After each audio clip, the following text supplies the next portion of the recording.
ಹೇಗೆ cooker air pressure ಅದನ್ನು fit ಮಾಡೋದು ಅಂತ ಹೇಳ್ಕೊಡ್ತೀನಿ. ವಾಷರ್ನ ತಗೊಳ್ಳಿ, ರಿಮೂವ್ ಮಾಡ್ಕೊಳ್ಳಿ. ಹೋಲಲ್ಲಿ ಮೇಲ್ಗಡೆಯಿಂದ ಒಂದು ಬಟ್ಟಲ್ಲಿ ಇಟ್ಕೊಳ್ಳಿ. ಹಿಂದ್ಗಡೆಯಿಂದ ವಾಷರ್ ಥ್ರೆಡನ್ನು ತಿರುಗಿಸ್ಬಿಟ್ಟು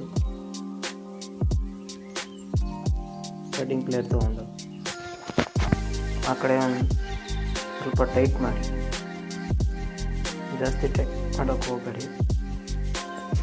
ISO ಮಾರ್ಕ್ ಇರೋ ಕುಕ್ಕರೇ ಇದು. ಜಾಸ್ತಿ ಟೈಟ್ ಮಾಡಬೇಡಿ, ಲೈಟಾಗಿ ಟೈಟ್ ಮಾಡಿ. ಆಮೇಲೆ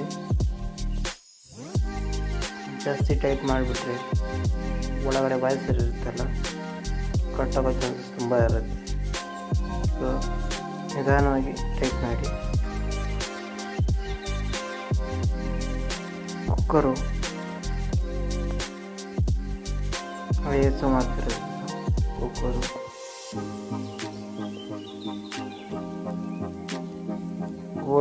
ಹೋಲ್ ಮತ್ತು ತೂತು ಮಾಡಬೇಡಿ. ಹೋಲ್ ತೂತು ಮಾಡಿದರೆ ನೀವು ಹಾಕಿದ್ದು ಯೂಸ್ ಇಲ್ಲ ಆಗುತ್ತೆ. Okay, thank you watching for. Like ಮಾಡಿ, ಕಮೆಂಟ್ ಮಾಡಿ. Thank you for watching.